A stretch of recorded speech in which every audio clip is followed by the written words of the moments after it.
Barak the Yahweh, Barak the Yahweh Shai, Barak the Yahweh, Barak the Yahweh Shai, Barak the Yahweh, Barak the Yahweh Shai. All praise unto Yahbashim Yahshai, Bashim Kakadash, double honors unto the apostles of Great Millstone, all you brothers that be pushing this truth and sincerity throughout the four corners of the earth. So this is gonna be a quick video, and this video pretty much is gonna be going into the determination of Yahweh Shai, all right, what he is determined to do. And this video is going to be based off of this precept here within the book of Zephaniah 3 and 8. And what you're going to find out, see, you got a lot of so-called Christians out here within the world, and they've got their own personal God that seemingly bends his will to fulfill their lusts. But the reality of the situation is there is a plan that's been put forth in motion from the foundations of the earth, so that Yahweh Shai, the very same Lord that they speak about, is glorified. And in the glorification of Yahweh Shai, there's a lot of things that was going to take place, man. All right, the one is the deliverance of his children, right, of the nation, of the children of Israel. That is plays an important role in the large scheme of all of this grand plan, right? That plays a very important part of it. And in so doing, if you go to precepts like Joel 3 and many other precepts, you can see that there is a pattern that could be extrapolated, all right, from the scriptures, which is the one, the upliftment or the deliverance of the children of Israel happens coherently or in parallel to the destruction of Esau's empire, right? So those things are not mutually exclusive, but they are, I forget the word, mutually, they're gonna happen at the same time, all right? Because here it is, you got it to where you got an unrighteous society, an unrighteous kingdom, and that empire was going to be replaced with a righteous one, being ruled by the children of Israel, the Negroes, Hispanics, Native Americans, pursuant to Daniel 2:44. In the days of these kings shall the Most High set up a kingdom which shall never be destroyed, and shall not be left over people, but it shall stand forever. All right. In order for that to happen, the existing one, all right, wherever you're living through, had to be taken down. All right. That is to say, can two walk together lest they be agreed? And the simple answer is no. You're not going to have the hand of the wicked and the hand of the righteous shaking and co-ruling, all right, and coexisting. Okay. So the determination of Yahweh Shai is to what? Is to establish righteousness on the earth.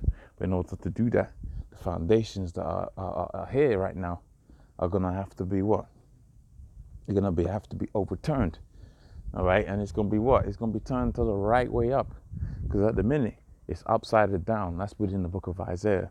Surely your turning of things upside down shall be esteemed as the potter's clay, which is when you take the potter's clay, man, and you want to make a new earthen vessel, you're gonna crash and smash that until you get back onto the elements. Might even burn it up until you get back to the elements, and you got the groundwork again, and then you can build it back up from scratch. That's the same thing that's happening out here with the empire of the Edomites, man. And Yahweh Shai is determined to put things and to make things the way they're supposed to be, which is the right hand having superiority over the earth and and subsequently the universe. Okay, so it says, therefore wait upon me. This is dealing with the elect men, all right, the students of Yahweh Shai, the prophets, if you will. They ought to wait upon Yahweh Shai, not to make set up some zealot movement where they're going to try overthrow Esau with the power of their own hands.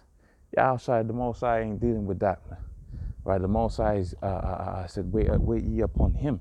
He was going to come with the power and the might to take out Esau, all right, and to establish a new and righteous society. It says, therefore wait ye upon me, saith Yahweh. And this is all caps on the Lord, which means it's talking about the Most High Yahweh. Not to make moves in your own presumptions, man. All right, I used to say we're supposed to be teaching and teaching only.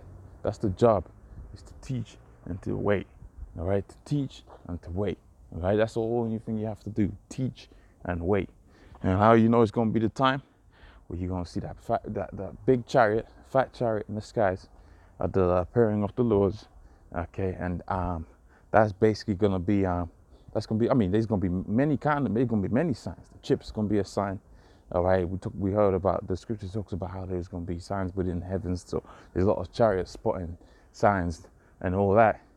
But ultimately, when you see that massive chariot pursuing to the book of 2 Ezra, the 13th chapter, then you know that's it.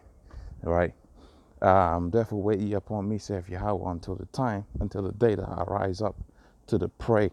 For my determination is to gather the nations. So he's determined to gather the nations to do what? To bring them down to the valley of Yehoshaphat, pursuant to the book of Joel, the 3rd chapter, to plead with them there for his people, his heritage, the children of Israel. Right? It's all about the children of Israel, man. Okay? It's all about Yasharallah, all right? The chosen, all right? The election. It's all about that, man. Not even the whole of Yasharallah, just dealing with the elect of that number, man. Okay, the Yasharallah of Yahweh. Okay, that's the fervent one, man. That's the founding one, the founding forefathers, if you will. Okay, that's the important group, and he's going to plead with the people of the earth for them touching that anointed group, if you will. All right. Continuing, it says, "Now raise up to the prey. My determination is to gather the nations, that I may assemble the kingdoms, to pour upon them mine indignation." And that's dealing with what? Indignation is a righteous anger. Okay, a righteous anger. All right, justifiable anger. And that's what's going to be happening, man. It's going to be justifiable anger being poured out throughout the four corners of the earth. And it's going to be a glorious sight, man. It's going to be a glorious sight because at the end of the day, you know, Esau's done a whole heap of hurt, man. Esau's done a whole heap of hurt. And Esau doing a whole heap of hurt. You know, it's almost seemingly like he's got away with it. But guess what? Nobody escapes the judgments, man. Okay, so my determination is to gather that I may assemble, to gather the nations, that I may assemble the kingdoms, to pour out my indignation upon them, to pour out upon them mine indignation, even my fierce anger, for all the earth shall be defiled with the fire of my jealousy.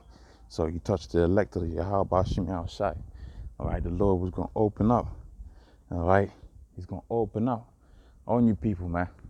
He's going to open up on Esau. You're going to see, you know, beasts of the field being unleashed, Leviathan being unleashed. Okay, Yahushai and the angels, they're going to make it their appearance, and they're going to let loose. All right, read about that in Isaiah 63. The Lord was going to appear. All right, one that was righteous, mighty to save was going to appear, and he was going to be getting down, man. All right, the scripture also talks about how the Lord was going to make us a new threshing instrument, so we're going to be there, getting it in. All right, but it's going to be a beautiful day, and also to them ICBM Ukraine missiles pursuant to the book of Isaiah 54 and 16, 54 and 15, 54 and 16. They're going to be let loose, man. So that fire is going to be unleashed, and it was going to devour, and it was going to do hurt. All right, to put the balance back in, man. All right, to reestablish balance, because Esau's seemingly got away in these nations. They've seemingly gotten away with it and doing hurt to the children of Israel. But you know, you're gonna reap what you sow. So with that, I'm gonna say all praise unto Yahweh, Bashim Yahshua, Bashim Makaka, Dash, the bonus on 3 apostles of great millstone, ownership of us, be pushing the truth and sincerity. Shalom.